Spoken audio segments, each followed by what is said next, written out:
కట్టి ఉన్నా. దేవి స్తోత్రాలు. నేనైతే 2 మందిలతో ఉన్నాను. మీ సేవకులు 3 4 కట్టారు కదా. దేవి స్తోత్రాలు. మంచిగా సేవ చేస్తున్నారు. దాన్ని బట్టి కూడా మీ సేవకులు సేవకురాలు చాలా మంచి సేవకులను దేవుడు మీకు ఇచ్చారు. చాలామంది అటువంటి సేవకులు సంఘాల్లో ఉండటం అరుదు కొదువు కూడా. కానీ మంచి దైవజన దేవుడు మీకు ఇచ్చారు. దేవి స్తోత్రాలు. ఎంతో కష్టపడి రాత్రి అనక పగలనక నేనే ఆశ్చర్యపోతుంటాను. ఏంటి నత్తమాల మీటింగులు పెట్టేస్తున్నారు ఎలా? మీటింగులు పెట్టాలంటే మాటలేమి కాదండి.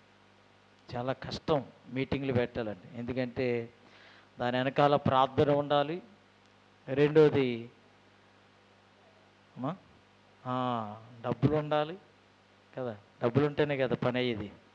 మీటింగ్ పెట్టాలంటే ఒక స్పీకర్ని బయట నుంచి ఎక్కడైనా వైజాగ్ కానీ హైదరాబాద్ కానీ ఎక్కడి నుంచి అయినా ఒక స్పీకర్ని వాక్యం చెప్పే సేవకుని పిలిస్తే ఒక రోజుకి ఆయనకి 5,000 ఇవ్వాలి కదా. అంత కష్టం. మరి మీటింగులకి ఎంత ఖర్చు అవుతుంది? ఇవన్నీ కూడా మరి త్యాగంతో సమర్పణతో కూడిన పనులు. ప్రతి సంవత్సరం మీటింగ్లు పెడుతుంటారు, ప్రతి సంవత్సరం ఉపవాస ప్రార్థన పెడుతుంటారు, నన్ను పిలుస్తూ ఉంటారు. నేనే ఖాళీ లేక రాను కానీ అనుకుంటాం, ఆలోచన చేస్తాం. ఎందుకంటే ఒకసారి నేను కూడా పబ్లిక్ మీటింగ్ ఉన్నప్పుడు చాలా ప్రయాసపడ్డాను. ఆ మీటింగ్లో 12 అయిపోతా వచ్చిన సేవకులకి భోజనాలు ఏర్పాట్లు, నిద్ర ఉండదు. ఒకేపున పాస్టర్ అమ్మగారు అలసిపోతారు, వాళ్ళకి వంటలు వండి ఒకేపు పాస్టర్ గారు. చాలా కష్టం. ఈ కష్టం అంతా ఎవరి కోసం అంటే సంఘము కొరకు. రెండోది నశించిపోతున్న ఆత్మలు రక్షింపబడి సంఘములో చేర్చబడాలని ఒక్కరైనా ప్రభువుని తెలుసుకుంటే మంచిదని ఇంత ప్రయాసపడి మీ సేవకులు చక్కగా సభలు ఉపవాస ప్రార్థనలు కూడా పెడుతూ ఉంటారు. మరి శరీరం సహకరించదు, నిద్ర ఉండదు, సైంకి భోజనం ఉండదు, చాలా బలహీనలు అయిపోతాం. అయినప్పుడు కూడా ఎంతో ప్రయాసపడి ఈ సభలు ప్రత్యేకమైన కూడుకులు ఈ సేవకులు అంటే మీకోసం పట్టించుకునే సేవకులు, మీ క్షేమాన్ని కోరే సేవకు. కొంతమంది అంటే పట్టించుకోరు, ఆదివారం వస్తే చాలు, అది కానికేసి వెళ్ళిపోతే చాలు అన్నట్టు ఉంటారు అండి. మీ సేవకులు అలాగే, నేను కూడా అలాగే సంఘం కొరకు పట్టించుకోవాలి, బాధ్యత కలిగి ఉండాలి. అటువంటి దైవజనుల దేవుడు మీకు అనుగ్రహించారు. దేవుని స్తోత్రాలు. మంచిది. మీ సేవకులు అంటే నేను ఎంతో ప్రేమిస్తాను, ఎంతో గౌరవిస్తాం. మీ సేవకులు అంటే ఎంతో ఇష్టం నాకు. ఎందుకంటే నమ్మకమైన వారు, యథార్థంగా సేవ చేసేవారు, దేవుని మీద ఆధారపడి మనుషుల మీద ఆధారపడేవారు కాదు, ఎవరి వైపు చూసేవారు కాదు, ఎవరిస్తారా అని చూసేవారు కాదు, ఏ మినిస్ట్రీలో కూడా చేసే సేవకులు కాదు. మేము కూడా ఏ మినిస్ట్రీలో లేము. నాకు చాలా మినిస్టర్లు వచ్చి మీకు నెలకి 10,000 ఇస్తాం, పిల్లల్ని చదివిస్తాం, మీకు కారు ఇస్తాం, మీ ఇంటి రెంట్ మేమే కడతాం, మా మినిస్ట్రీలో చేరండి అని. కానీ డబ్బుల కోసం ఆశపడి వచ్చినది సేవ కాదు. నాకు కూడా కోర్టులో, జిల్లా కోర్టులో జాబ్ వచ్చింది. దాన్ని విడిచిపెట్టి దేవుని సేవకి రాజమండ్రిలో దేవుని సేవకి రావటం అనేది జరిగింది. కాబట్టి డబ్బుల కోసం కాదు సేవ, దేవుని కొరకు అనేక ఆత్మలను పరలోక రాజ్యం నడిపించిన కొరకే సేవ. దేవిస్తున్నాం. సేవ అంటే సావుతో సమానం అన్నమాట. అంత కష్టం వచ్చినా భరించి ముందుకి సాగాలి. కాబట్టి అటు విధంగా మీ సేవకులు ఎవరి మీద ఆధారపడకుండా, ఎవరి వైపు చూడకుండా దేవుని వైపు చూస్తూ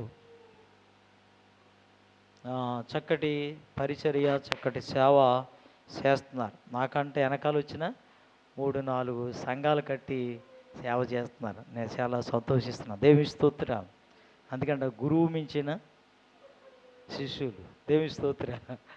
ఇక్కడ పరిచర్య, అన్నవరం పరిచర్య, జడ్డింగ్లో పరిచర్య, ఇంకెక్కడన్నారమ్మా అమ్మా పరితడిలో పరిచర్య చూసారా.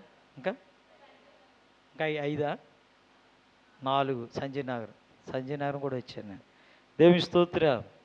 అంటే 4 రకాల పరిచయం చేస్తున్నాను. నేను 3 చోట్ల చేస్తున్నాను. దేవుని స్తోత్రాలు. మంచిది. కాబట్టి అటువంటి సేవకులు మనము చక్కగా ప్రేమించాలి, చక్కగా చూసుకోవాల్సిన బాధ్యత సంఘందే. దేవుని స్తోత్రాలు. హల్లెలూయా. కాబట్టి మీరు కూడా చక్కగా పాటలు పాడుతున్నారు. నేను చూస్తున్నాను వచ్చిన కాడి నుంచి 8 గంటల నుంచి మొదలెట్టారు. ఇప్పుడు ఎంత అయిందండి? 9:30 వరకు ఏకదాటిగా విరామం లేకుండా చక్కటి పాటలు పాడి దేవుణ్ణి ఘనపరుస్తున్నారు. దేవుని స్తోత్రాలు.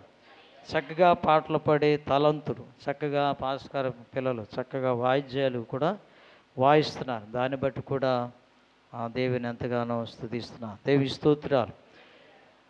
ఉదయకాలము సమయంలో కొన్ని మాటలు మనము నేర్చుకున్నాం. ఏం నేర్చుకున్నాం? జీవము కలిగిన దేవుని సంఘములో జనులు ఎలాగున ప్రవర్తించాలి, అయితే ఎలాగుండాలి అనే విషయాలు మనము నేర్చుకున్నాం. జీవము కలిగిన దేవుని సంఘములు, జనులు అనగా మనమే, జనులు అనగా ప్రజలు, ఆయన బిడ్డలు. మనం ఎలాగ ఉండాలంటే దేవుని సంఘములో ప్రార్థించేవారుగా మనము ఉండాలి. దేవుని స్తుతించేవారుగా, దేవుని ఆరాధించేవారుగా ఉండాలి. దేవుని కొరకు పరిశుద్ధముగా జీవించేవారుగా జీవించాలి. అలాగే పిల్లరా, వాక్యములో ఎదిగేవారుగా ఉండాలి. అపోస్తుల బోధ యందును సహవాసమందు, అంటే బోధ అనగా దేవుని యొక్క వాక్యములో ఎదిగేవారుగా, దేవుని యొక్క వాక్యాలు విని దేవుని యొక్క వాక్యానుసారంగా జీవించేవారుగా ఉండాలని. మూడోది ఏంటంటే సహవాసం చేయాలి. ఎవరితో సహవాసం? మొట్టమొదటిగా దేవునితో సహవాసం చేయాలి. దేవునితో సహవాసం చేసిన వారు ఎలాగ ఆశీర్వదించబడ్డారో తెలుసుకున్నాం. అబ్రహాము దేవునితో సహవాసం చేశాడు కాబట్టి అబ్రహామును దేవుడు ఆశీర్వదించాడు. ఆనోకు దేవునితో సహవాసం చేశాడు కాబట్టి ఈ భూమి మీద మరణం చూడకుండానే ఆయనతో పాటు ఎత్తబడ్డాడు. అంటే 365 సంవత్సరాలు, సంవత్సరానికి రోజులు 300, కాబట్టి 365 సంవత్సరాలు కూడా ఆనోకు దేవునితో సహవాసం చేసి దేవునితో నడిచి భూమి మీద మరణం చూడకుండానే ఆయనతో వెళ్ళిపోయినట్లుగా మనము చూస్తున్నాం. అలాగే మోషే కూడా దేవునితో 40 దినాలు రాత్రి పగలు కూడా సీనాయి కొండ మీద దేవునితో గడిపాడు, సహవాసం చేశాడు. అలా సహవాసం చేయటం ద్వారా దేవుని యొక్క స్వరాన్ని విన్నాడు. దేవుని యొక్క స్వరము విన్నాడు. ముఖాముఖిగా దేవుడే మోషేతో మాట్లాడు. అంటే దేవునితో సహవాసం చేయడం ద్వారా దేవుని స్వరాన్ని మనము వింటాం, దేవుడు మనతో మాట్లాడతాడు. అంటే కాబట్టి ఎక్కువగా మనం దేవుని సందులో గడపాలి. అందుకే ఎపిసోడ్ రాసిన పత్రికలు సమయాన్ని అనేక సద్వినియోగం చేసుకోండి, అజ్ఞానులు కాకుండా జ్ఞానువలే నడుచుకోవాలి. సమయం దొరికితే ప్రార్థన చేసుకోవాలి, సమయం దొరికితే బైబిల్ చదవాలి, ఇంకా సమయం దొరికితే దేవుని మందిరానికి రావాలి, దేవుని బలిపీఠాన్ని మనము మండించాలి. ఇంకా సమయం దొరికితే నీ పక్క ఇంటికి వెళ్ళి 2 మాటలు చెప్పి వారికి సువార్త చేసి వారి దేవుని ఎదుగు నడిపించేవారుగా ఉండాలి. కాబట్టి ఆ సమయాన్ని అలాగా మనము సద్వినియోగం చేసుకోవాలి. కాబట్టి మోషే పిల్లల దేవునితో సహవాసం చేయడం ద్వారా దేవుని స్వరం విన్నాడు. దేవుడు అతనితో మాట్లాడి అతనికి 10 ఆజ్ఞలు దేవుడు ఇచ్చున్నాడు. దేవుని స్తోత్ర.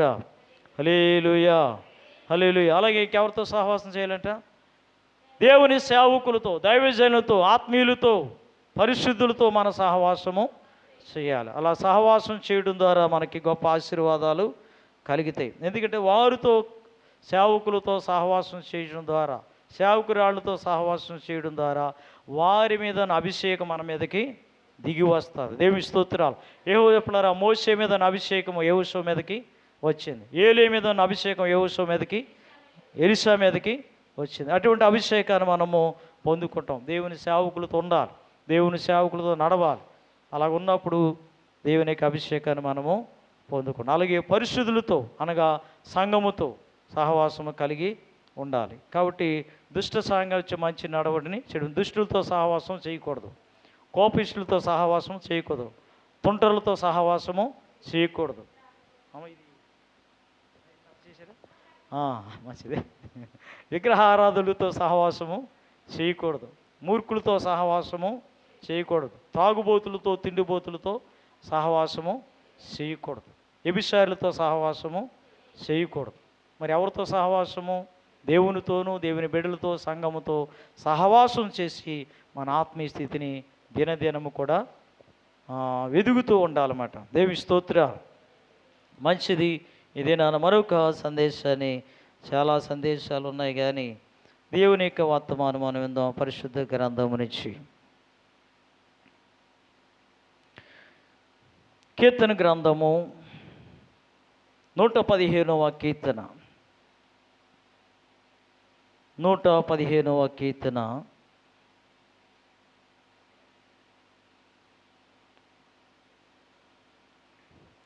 13వ వచనం. పిన్నలనేమి పెద్దలనేమి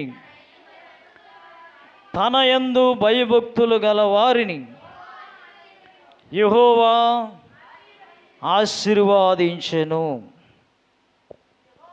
యెహోవా మిమ్మును మీ పిల్లలను వృద్ధి పొందించును. భూమి ఆకాశములను సృజించిన యెహోవా చేత మీరు ఆశీర్వదింపబడిన వారు. చిన్న ప్రార్థన చేసుకుందాం, కళ్ళు మూసుకుని నడితే. పరిశుద్ధుడా, ప్రేమగల మా తండ్రి, కృపగల మా యేసయ్య, మీకు వందనాలు స్తోత్రములు చెల్లించుకుంటున్నాం. ఉదయకాలం మొదలుకొని ఈ సాయంకాల సమయం వరకు మమ్మలను, ఆ విధంగా మీ దాసుని కుటుంబాన్ని, సంఘాన్ని, ప్రభా సంఘ బిడ్డలందరినీ మీరెంతగానో కాచి కాపాడినందుకు వందనాలు. కోడి తన పిల్లలను ఏ విధంగా అయితే తన రెక్కల చాటున భద్రపరుస్తుందో, అదేవిధంగా ప్రభా సంఘ బిడ్డలందరినీ నీ బలిష్టమైన హస్తాల కింద దాచి కాపాడే విధానం బట్టి నీ స్తోత్రములు చెల్లించుకుంటున్నాం. ఉదయకాల సమయంలో జరిగిన కొడుకులు మీరెంతో సహాయం చేసి మహిమ పొందినందుకు వందనాలు. మళ్ళా ఈ రాత్రి కూడికి నీ చిత్తములోని బిడ్డలందరినీ మీరు నడిపించినందుకు వందనాలు, స్తోత్రములు చెల్లించుకుంటున్నాం. రాలేని వారిని కూడా దయతో క్షమించమని మేము ప్రార్థిస్తున్నాను. ఇంతవరకు జరిగిన ప్రార్థనల ద్వారా మహిమ పొందారు. చక్కటి పాటల ద్వారా, ఆరాధన ద్వారా నీ నామాన్ని మహిమ తెచ్చుకునే విధానం బట్టి మీ స్తోత్రములు చెల్లించుకుంటున్నాం. చదవబడిన వాక్య లేఖన భాగముకై వందనాలు. వాక్యము నీది, మేము నీ వారమైనాం ప్రభా. నీ సేవకుడే నన్ను బలపరచండి, నన్ను నీ సిలువ చాటును మరుగుపరచండి, మానవుని సర్వము మరుగుపరిచి నీ పరలోక స్వరాన్ని మాకు వినిపింపచేయమని కూడొచ్చిన బిడ్డలందరితో, నాతో, మాతో అందరితో మాట్లాడి నీ వాక్యము ద్వారా మమ్మల్ని బలపరిచి, స్థిరపరిచి, ఉజ్జీవపరిచి, నీ రాకడ కొరకు మమ్మల్ని ఆయుత్తపరిచి మహిమ పొందమని యేసు నామములో ప్రార్థిస్తున్నామా తండ్రి, ఆమేన్. దేవి స్తోత్ర. ఇక్కడ చూసిన దేవుని యొక్క ఆశీర్వాదాలు ప్రతి ఒక్కరికి దేవుని మందిరానికి ఎందుకు వస్తామంటే దేవుని ఆశీర్వాదాలు మోసుకొని పోవడానికి మందిరానికి వస్తాం. దేవుని మందిరానికి ఎందుకు వస్తామంటే స్వస్థత పొందుకోవడానికి వస్తాం. దేవుని మందిరానికి ఎందుకు వస్తామంటే మనకున్న సమస్యలు, మనకున్న బాధలు ఆయనతో చెప్పుకుని దాని నుంచి విడుదల పొందడానికి దేవుని సన్నిధికి మనము వస్తాం. నిజమే, దేవుడు ఎవరిని ఆశీర్వదిస్తాడు. ఇదేనా అంశం ఏంటంటే రాసుకోండి. దేవుడు యేసు ప్రభువారు, దేవుడు అంటే చాలామంది దేవుడు వచ్చింది. యేసు ప్రభువారు ఎవరిని ఆశీర్వదిస్తాడు చెప్తారా? అందరినీ దేవుడు ఆశీర్వదిస్తాడా అండి? అందరినీ దేవుడు ఆశీర్వదిస్తాడా? అందరినీ దేవుడు ఎవరిని దేవుడు ఆశీర్వదిస్తాడంటే మొట్టమొదటిగా మనం ఇందాక చదివ 115 కీర్తనలో పిన్నలలేమి పిల్లలు. నిజమే, సేవకులు మళ్ళీ రేపు జూన్ 12వ అందరూ స్కూల్కి, కాలేజీకి వెళ్ళిపోతారు. వాళ్ళందరూ ఉంటే బాగుంటుందని ఎంతో ప్రయాసతో ఈ కూడుకుని ఏర్పాటు చేశారు.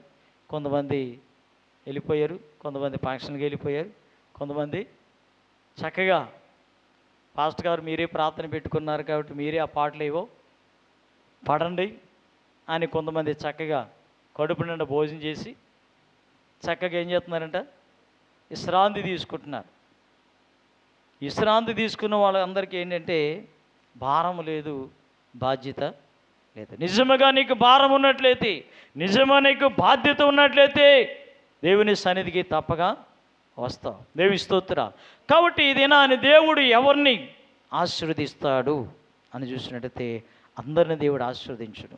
ఎవరిని దేవుడు ఆశీర్వదిస్తాడంటే మొట్టమొదటి కారణం చూసినట్టయితే దేవుడు ఎవరిని ఆశీర్వదిస్తాడు, ఎలాంటి వారిని దేవుడు ఆశీర్వదిస్తాడంటే ఇక 113 15వ కీర్తన మొదటి 13వ వచనం చూసినట్లయితే, పిన్నలనేమి పెద్దలనేమి తన యందు భయభక్తులు గల వారిని యెహోవా ఆశీర్వదించెను.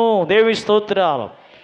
ఎవరైతే పిల్లలు, చిన్నవారు కావచ్చు, యవనస్తులు కావచ్చు, పెద్దవారు కావచ్చు, ఎవరైనప్పటికీ మొట్టమొదటగా మనం దేవునికి ఆశీర్వాదాలకు పొందుకోవడానికి కారణాలు ఏంటంటే, మొట్టమొదటగా నువ్వు దేవుని యందు ఏం చేయాలంట, భయభక్తులు కలిగి ఉండాలి.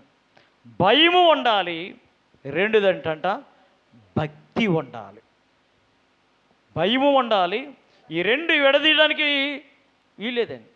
భక్తి వేరే, భయం వేరే కాదు. ఈ రెండు కలిపి ఉంటాయి.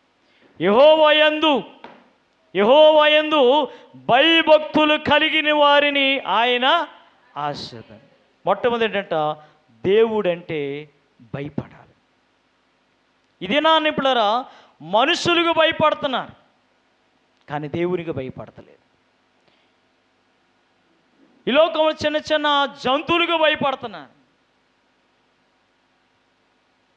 ఒక పాము వచ్చిందంటే భయం. ఇలాగా రేకుల మీద నడుస్తూ ఒక బల్లి కానీ మీ మీద పడిందో అనుకోండి, ఏం చేస్తారు? అక్కడే ఉంటారా మీరు? ఆ బల్లి రెండు పోట్లాడి టప్మని మీద పడ్డానికి ఏం చేస్తాం? అమ్మోయ్ అని పారిపోతాం. చూసారా? స్నానం ముందు భయపడిపోతారు. పాముకి భయమే, కప్పకి భయం. కప్పలు బయట నుంచి ఎగురొచ్చి మీ ఒళ్ళు పడ్డాయి అనుకోండి, ఏం చేస్తారు? ఇలా పట్టుకుని తీసేస్తారా? అన్నీ ఎగిరి గెంతులు వేస్తారు. ఒక కప్పకి భయమే, ఒక తేలికి భయమే కదా. అన్నిటికీ కూడా ఏంటంట భయమే. నిజమే. ఈ లోక సంబంధమైన జంతువులకి, పురుగులకి, మనుషులకి భయపడుతున్నావు కానీ దేవునికి భయపడుతున్నావా నీవు? మొట్టమొదటిగా ఎవరికి భయపడాలంటే దేవునికి భయపడాలి. దేవి స్తోత్రం. దేవునికి భయపడినట్లయితే నువ్వు ఆశీర్వాదం పొందుతావు. కాబట్టి మొట్టమొదటిగా దేవునికి భయపడాలి. అందుకే అంటాడు బైబిల్లో, కీర్తన గ్రంథం చూడండి, 4వ కీర్తన 4వ వచనం చూడండి. కీర్తన గ్రంథం 4:4 త్వరగా. కీర్తన గ్రంథము, భయము నొంది పాపము చేయకుడి. నిజముగా దేవునికి భయము నీలో నాలో ఉన్నట్లయితే ఏమి చేయమంట? పాపము చేయమంట. ఎవరిలోనైతే దేవునికి భయము ఉన్నదో, దేవుడు నన్ను చూస్తున్నాడు అనే భయము నీకు ఉంటుందో, అప్పుడు నువ్వేం చేయమంట? పాపము చేయవంట. ఎవరయ్యా తప్పు చేస్తారు, ఎవరయ్యా పాపం చేస్తారంటే, ఎవరికైతే దేవునికి భయం ఉండదో వారు తప్పు చేస్తారు, పాపం చేస్తారు. పాపం అంటే ఏంటో తెలుసా అండి? పాపం అనగా ఏ దొంగతనమో, వ్యభిచారమో, ఇదే పాపం. ఈ పాపాలే సరే సంబంధం. దేవుని దృష్టిలో పాపం అంటే ఆజ్ఞాతిక్రమమే పాపము. ఆజ్ఞాతిక్రమమే పాపము. కాబట్టి భయము నుండి మీరు ఏం చేద్దారంట? పాపం చేయండి. కాబట్టి యోసేపులో మనకు తెలుసు, యవనస్తుడని యోసేపు. యవనస్తుడా పురుషుడా ముసలుడా? యవనస్తుడు. పెళ్ళయిందంటారా? అవలేదు. బైబిల్లో చూసినట్టయితే ఆదికాండములో కనపడుతుంది, యోసేపు చాలా నీతిపరుడు, పరిశుద్ధుడు, దేవుని యందు భయభక్తులు కలిగినవాడు. దేవి స్తోత్రం. దేవుని యందు భయభక్తులు కలిగినాడు. ఒక దినాన్ని ఆయనకి భయంకరమైన శోధన ఏర్పడింది. తన జీవితంలో ఎన్నో శ్రమలు ఎదురైనవి. తన అన్నదమ్ములు అందరూ కూడా తనని ఏం చేశారంట? గోతులో పాడేశారు. ఐగుప్తులకి అమ్మేశారు. అక్కడి నుంచి రాజుగారింటికి వెళ్ళాడు. పోతుపారు ఇంటికి వెళ్ళిపోయాడు. అక్కడికి వెళ్ళిన తర్వాత కూడా ఆయనకి ఏమైంది? భయంకరమైన శోధన ఎదురైంది. ఆ రాజుగారి యొక్క భార్య ఏం చేస్తుంది? దీని మీద కన్నేసింది. చూసారా? ఇటువంటి పరిస్థితి అయినప్పుడు కూడా అక్కడ ఉంటుంది, భయము నుండి ఏం చేసేట యోసేపు అక్కడి నుంచి పారిపోయాడంట. దేవుని స్తోత్రం. అంటే ఇప్పుడు యోసేపులో ఏముందంట? దేవునికి భయం ఉన్నది. అందుకని అతడు పాపం చేయలేదు, అక్కడి నుంచి పారిపోయినట్లుగా మనము చూస్తున్నాం. అది దేవుని భయం. అలాగే పిల్లరా మనం చూసినట్లయితే నిర్గమకాండములో మనకు తెలుసు, తీయద్దు అక్కడ మంత్రస్థానంలో కనపడతారు అమ్మా, మంత్రస్థానం. దేవి స్తోత్రం. అక్కడ ఫరో రాజు ఒక ఆజ్ఞ జారీ చేస్తాడు. ఏంటంటే మగ పిల్లలు పుట్టిన వారందరూ కూడా చంపేయండి, ఆడపిల్లలైతే బ్రతకనియండి అని చెప్పినప్పుడు ఈ మంత్రస్థానంలో ఏం చేశారంట, దేవునికి భయపడి ఏం చేశారంట, మగ బిడ్డలు ఏం చేశారంటే వాళ్ళు బ్రతకనిచ్చారు. ఎందుకంటే దేవుని యొక్క వాక్యం తెలుసు, నరహత్య చేయదు, చంపడం కూడా పాపం. ఇప్పుడు ఎవరికి భయపడ్డారో, ఫరోకు భయపడ్డారా, దేవునికి భయపడ్డారా? నిజంగా ఫరోకు భయపడి ఆ బిడ్డను కానీ బ్రతికించినట్లయితే వీళ్ళు దేవుని ఆశీర్వాదాన్ని కోల్పోయేవారు. కానీ ఇక్కడ రాజుకు భయపడలేదు. రాజు మమ్మల్ని చంపేసినా పర్లేదు, ఫరో రాజు మా పీకలు తీసేసినా పర్లేదు, కానీ మేము దేవునికి భయపడి ఆ బిడ్డని మేము బ్రతకనిస్తామనేసి వాళ్ళు వెళ్ళారు. కాబట్టి ఈ మంత్రస్థానంలో ఎవరికి భయపడ్డారంటే రాజుకు భయపడలేదు, కానీ దేవునికి మాత్రమే భయపడ్డారు. అందుకే వారు ఆశీర్వదించబడ్డారు. దేవుని స్తోత్రం. యోసేపు పిల్లలు దేవునికి భయపడ్డాడు కాబట్టి యోసేపు ఆశీర్వదించబడ్డాడు. ఎంతకంటే అతడు ఐగుప్తు దేశంలో ఎలాగున్నాడంటే వాళ్ళకి ఆశీర్వాదకరంగా మారిపోయాడు. అందుకే యోసేపు ఫలించాడు కొమ్మ. ఆయన విత్తనం వేస్తే 100 పంటని పొందుకున్నాడు. చూసారా? కాబట్టి దేవుని యందు భయభక్తులు కలిగి ఉన్నాడు. అలాగే దావీదు కూడా దేవుని యందు ఏం చెంటడా భయభక్తులు కలిగి ఉన్నాడు. కాబట్టి దావీదు అందుకంటాడు, దావీదు నేనెంతగా దీవించబడడానికి, నేనెంతగా ఆస్వాదించబడడానికి నేను ఏపాటి వాడిని అంటాడు అన్నమాట.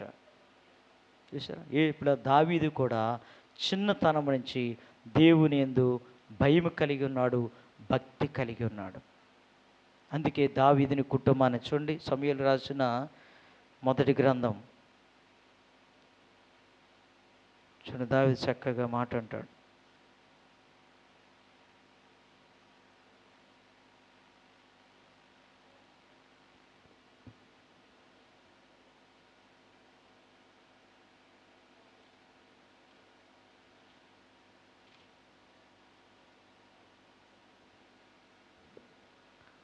రెండో సమూయేలు 7:29.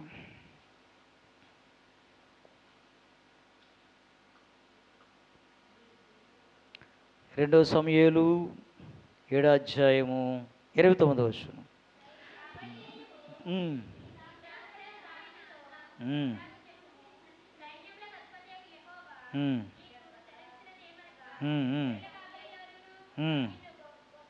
చదవను.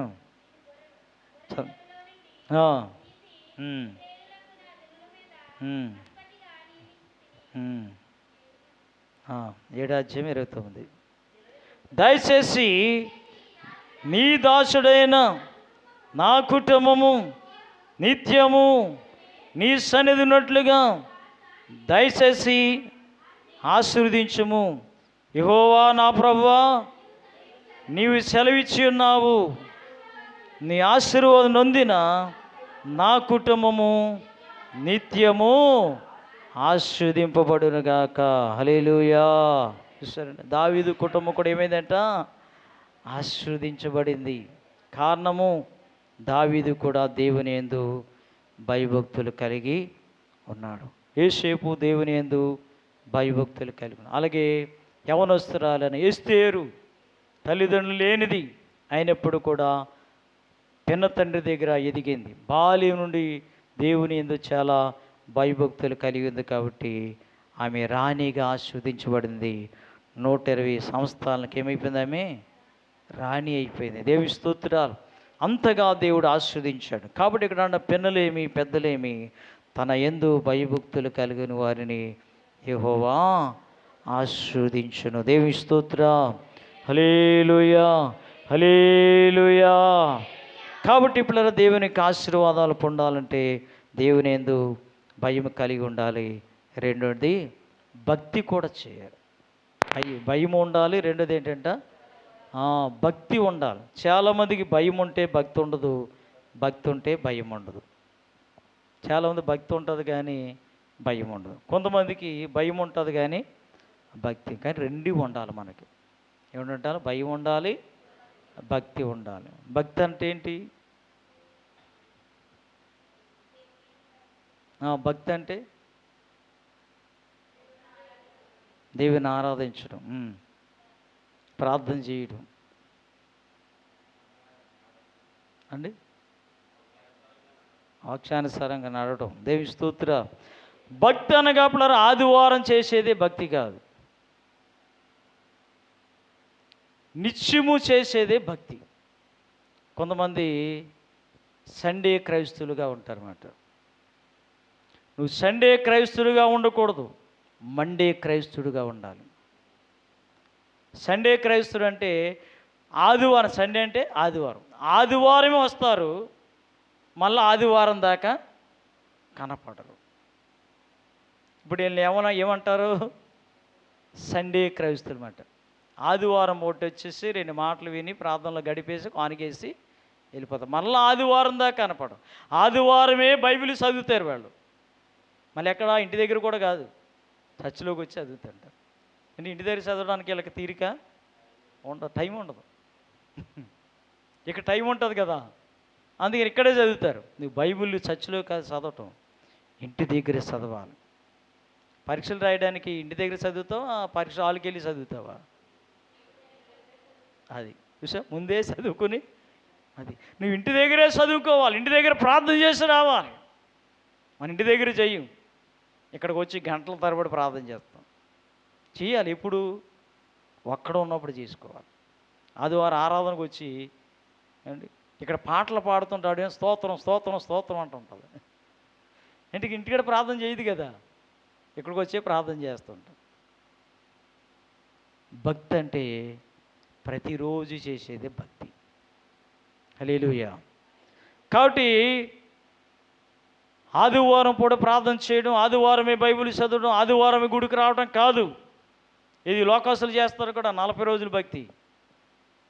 ఎర్రబట్టలు నల్లబట్టలు చేస్తాం చూసారా? వాళ్ళు ఎన్ని రోజులు చేస్తారు? 40 రోజులు చేస్తారు. 40 రోజులు అయిపోతారు కదా, ఏం చేస్తారు వాళ్ళు? మళ్ళీ మామూలే 40 రోజులు మాత్రం నిష్టగా ఉంటారు. తాగరు అండి, ఇంకేమి తినరు, నీసి తినరు, కాళ్ళు కూడా జోళ్ళు వేసుకోరు, అంత నిష్టగా చేస్తున్నారు. మంచిదే. మంద 40 రోజులు భక్తి కాదు, 20 రోజులు భక్తి కాదు. ఎన్ని రోజులంట? జీవితాంతము భక్తి చేయాలి, రాకడ వరకు భక్తి చేయాలి మనం. అది భక్తి. ప్రతిరోజు ప్రార్థన చేసుకోవాలి. ఉదయం లెగ్గానే ప్రార్థన చేసుకోవాలి, ఉదయం లెగ్గానే ప్రార్థన చేసుకోవాలి, బైబిల్ చదువుకోవాలి, దేవుని స్తుతించి ఆరాధన చేయాలి. అది భక్తి. ఆదివారం చేసేది కాదు భక్తి, ప్రతిరోజు చేసేది భక్తి. అందుకే చూడండి, కొన్నేళ్ళు ఏమంటున్నాడు? కొన్నేళ్ళు పిల్లరా, అపోస్తుల కార్యం 10వ అధ్యాయం త్వరగా.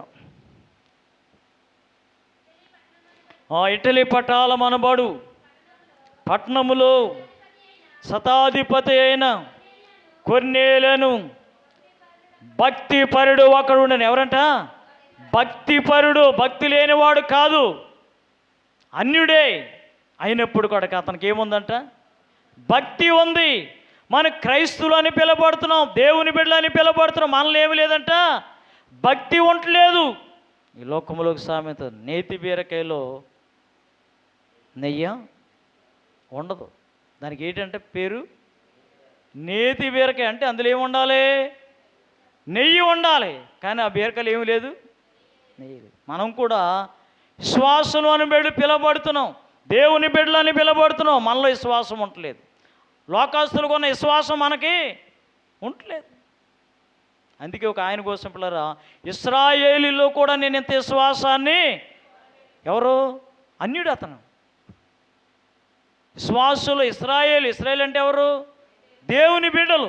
దేవుని బిడ్డలో కూడా ఇంత విశ్వాసం నేను చూడలేదని యేసు ప్రభువే సాక్ష్యం ఇస్తున్నాను. సరే, కాబట్టి నేతి బీరకలో నెయ్యి లేనట్లుగా విశ్వాసులని పిలబడుతున్నాం, దేవుని బిడ్డలని పిలబడుతున్నాం, క్రైస్తువులని పిలబడుతున్నాం, మనలో ఏమి లేదంట? భక్తి లేదు. కానీ ఇక్కడ అన్యుడు కొర్నేలి, ఈ కొర్నేలు అంటున్నాడు ఎల్లప్పుడూ దేవుని యందు